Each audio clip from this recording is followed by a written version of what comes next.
নরম জায়গায় বসে নামাজ পড়বে। কথা কন না কেন? এই নির্ভেজাল নীরব মৌলবীগুলো তবু কিছু বলবে না। মসজিদে চেয়ার, এটা আমার মাথায় কাজ করে না। কবে কোন দিক দিয়ে কোন শয়তান যে ঢুকাইছে আল্লাহ ছাড়া কেউ জানে না। কথা কন না কেন? এখন মৌলবীরা যখন ঢুকে গেছে তখন এটার মধ্যে মাসালা খুঁজতেছে। কোরআনে নাই, হাদিসে নাই, ইজমায় নাই, কিয়াতে নাই। আমার দিক তাকান। আল্লাহ নবী যেদিন ইন্তেকাল করবেন ওই দিন ফজরের নামাজের সময়, মরার আগে যেদিন হুজুর নবীজি যাচ্ছেন মসজিদে চেয়ারে গেছেন, আমার দিকে তাকান। আমার নবীজি অজ্ঞান অবস্থায়, ফজরের আজান হয়েছে, ওয়াক্ত পার হয়ে যাচ্ছে, নবীজি ঘর থেকে বের হয় না। হযরতে বেলাল হুজুরের শরীফের দরজায় গিয়ে আম্মা জান আয়েশাকে ডাক দিলেন, মা দরজা খুলে দেন, নবীজির নামাজে রক্ত যায়। আম্মা জান আয়েশা চিৎকার মেরে ডাক দিয়ে বলেন, বেলাল রে, তোমার নবীজির জ্ঞান নাই। বেলাল বলছেন, মা গো, অজ্ঞান নবীজির কানের কাছে নামাজ, নামাজ বলেন একটু, নবীজি জেগে যাবে। আম্মা জান আয়েশা অজ্ঞান নবীজির কানের কাছে বলতেছে সালাত সালাত। সত্যি সত্যি নবীজির জ্ঞান ফিরে আসছে।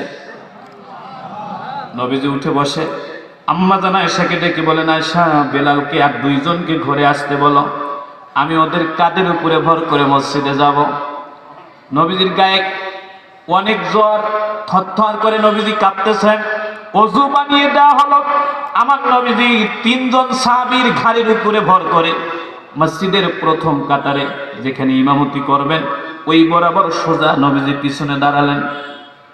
আমার নবীজি আবু বকরকে ডেকে বলেন, আবু বকর, আজকে তুমি নামাজ পড়াবা। হযরত আবু বকর বলেন, ইয়া রাসূলুল্লাহ, আমি আমার নবীজির ইমাম কখনো হতে পারবো না। আল্লাহ নবী বলেন, আবু বকর রে, আবু বকর, আমি রাসূলকে কিয়ামত পর্যন্ত বেঁচে থাকবো নাকি? আমি পরবর্তী নেতা কি দেখে যাব না? ও আবু বকর, আমার শরীরে দাঁড়ানোর শক্তি নাই, বসে বসে ইমামতি করা যায় নাই। আবু বকর, তুমি নামাজ পড়ো, কেমন ইমাম আমি একটুখানি দেখতে চাই।